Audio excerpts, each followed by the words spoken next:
problem.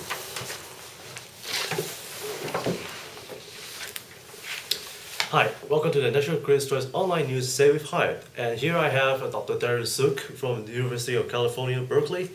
And he's here to give us some insights about what's going on in the Middle East. Dr. Darius, welcome to the show again. Thanks very much. Please give us some perspective of what's happening in the Middle East right now. And why do people actually call the Arab Spring? Is there any, history behind it? Sure. The name of the Arab Spring, any push to transform from an authoritarian regime into a democratic regime, the word spring comes about as a result of a history in the Soviet Union, when with Hungary and Czechoslovakia, the uprisings, the attempt to break free of the Soviet Union took place in spring, and the idea is that anything that's a spring is associated with the democratization movement. So the Arab Spring is considered to be the push in the Arab world to move away from the extreme authoritarian regimes and towards democracy. The focus, for the most part, has been on Egypt. The Arab Spring didn't start in Egypt, but Egypt has become probably the most important case because Hosni Mubarak was considered to be almost unassailable in his rule. And so to be able to topple Hosni Mubarak, and given the importance of Egypt in relation to, say, the peace process in Israel, what happens in Egypt will have far more importance for global politics than the transformations in, say, places like Tunisia. So currently, right now, of course, in Egypt, you have the presidential elections. There was real fear that because the candidate from the Muslim Brotherhood might have been elected, that the military was going to somehow undermine those results, retake power, and the results of the Arab Spring and democratizing Egypt were going to be scaled back, or the military would take over.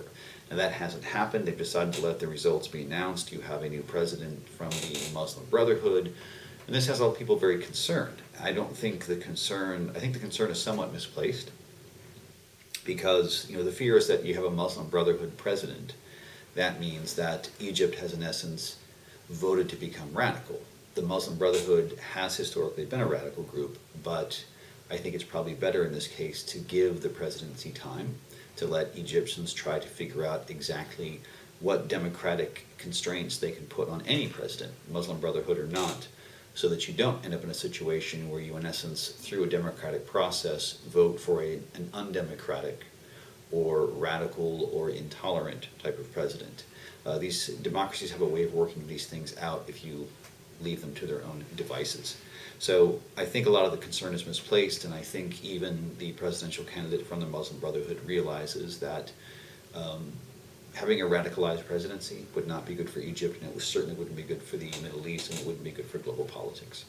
And speaking about politics, what does this mean for the world, even for Asia and Singapore?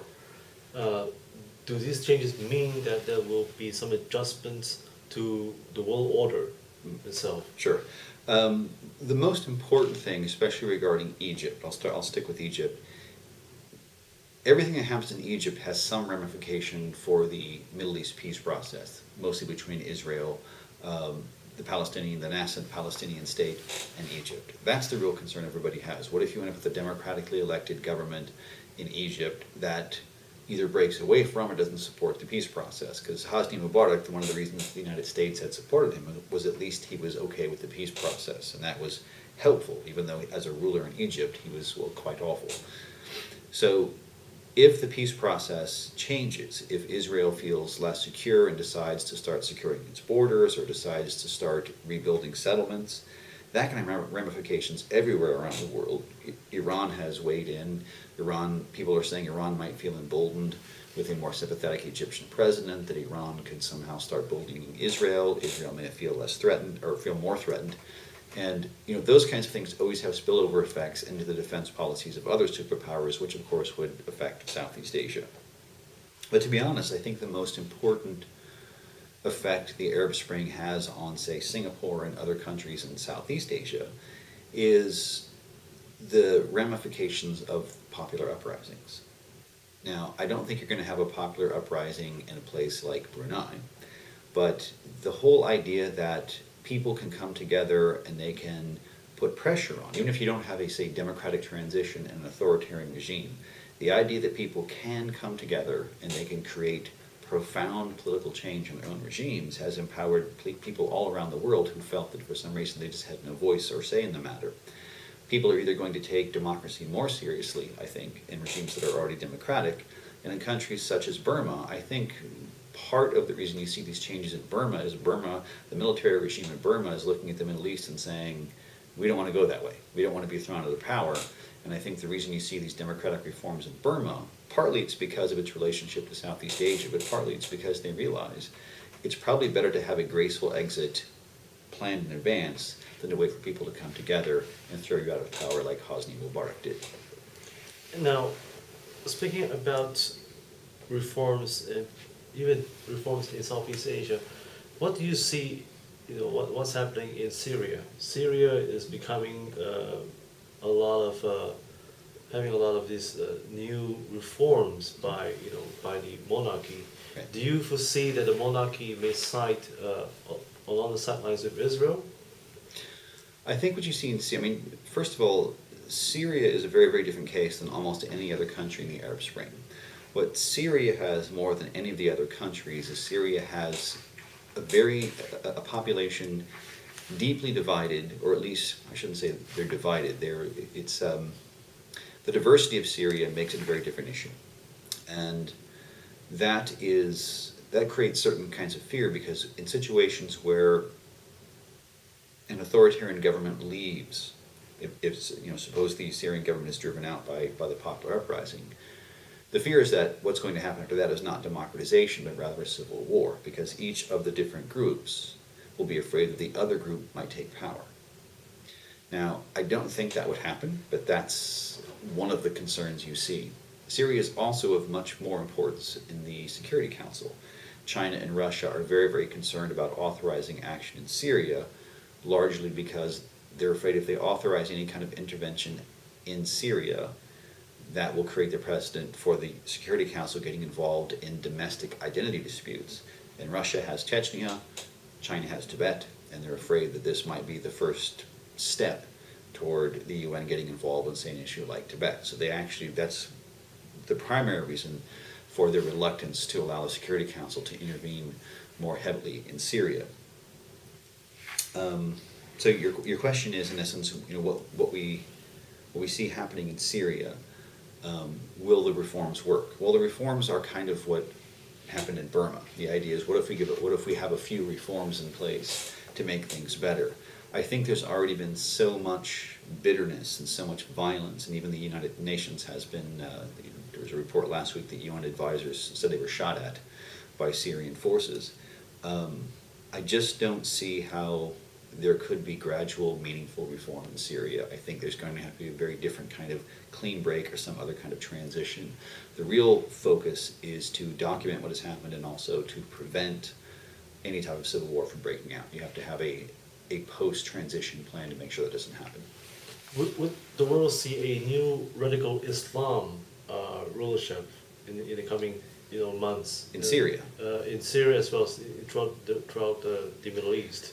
I don't think that's really the concern. One of the nice things about the Arab Spring is that it really was an Arab movement. This was not democratization via pressure from outside powers like the US. This was really a movement by people in these countries saying enough is enough, we want a democratic regime. And I think for that reason alone, since they have that sense of ownership, none of them actually want to see a radical movement. People are concerned because they're voting for Islamic parties, but you can't confuse an Islamic party and always assume that it's a radical Islam. One of the reasons people might be voting for Islamic parties is because they want some kind of moral substance in their politics. They want someone they think is going to be a principled leader. After 30 years of having someone who has had no principle other than self-preservation and power, many people find that rhetoric quite comforting from an Islamic party. So I think it's too early to tell. I've had to make a prediction. There are countries that are concerning. Yemen is a big concern, for instance. There's real concern that Al-Qaeda is setting up operations in Yemen. So there are still regimes in the Middle East that seem to be recruiting grounds or training grounds for radicalization of, in particular, Islam. But again, the way things stand right now, I don't see any reason to think or to assume that Egypt or Syria or Tunisia or any of these countries are going to somehow become radicalized and in essence create a democratic environment for radical Islam to thrive. In an issue with Israel, will Israel, able to cope these reforms, in the coming months? Are they going to view Middle East as a threat to them? Israel is obviously concerned right now because they're concerned because of the uncertainty of the transition. They don't know what Egypt is going to look like in a year. They don't know what Syria is going to look like in a year. And Israel is heavily surrounded by countries that are either going through transitions or going through violent insurrections. And Israel tends, when it gets in these insecure situations, to tighten its borders, to kind of look inward and make sure it is heavily defended. So it will be, there will be concerns that the transition in the Middle East might strengthen or alter different sources of the Palestinian state, different Hamas, for instance. The fear will be that if Hamas feels emboldened because it now has stronger allies in the Middle East, for instance, what will that mean for Israel? So Israel is obviously in its own moment of insecurity. I don't think that will result in anything such as Israel going on any kind of aggressive campaign. The real wild card issue, of course, is not part of the Arab Spring, it's Iran. Iran's rhetoric is it's easy to understand, it's hard to figure out if they're going to follow it with action. Iran has already made a statement saying that if Israel were to do any kind of preemptive action against its nuclear program, that it would destroy Israel. And part of that might be because Iran feels it has a more sympathetic audience now in the Middle East with these democratic transitions and more Islamic governments. But these governments have not reached out to Iran to say, hey, we're your ally now. The government of Egypt is mostly focused on rebuilding Egypt, not on strengthening alliances with Iran. Nevertheless, Israel is going through a profound moment of insecurity, and it's going to react to any perceived threat in the way it always does, which is to take strong defensive action, usually within, but hopefully not engaging in any aggressive actions on the outside. Well, thank you, Dr. Darren Zook. We'll take a break right now, and thank you for watching with us here at the National Critics' Choice Online News with Hyatt. Join us again in the next session with Dr. Darren Zook on issues with the United States. Cut.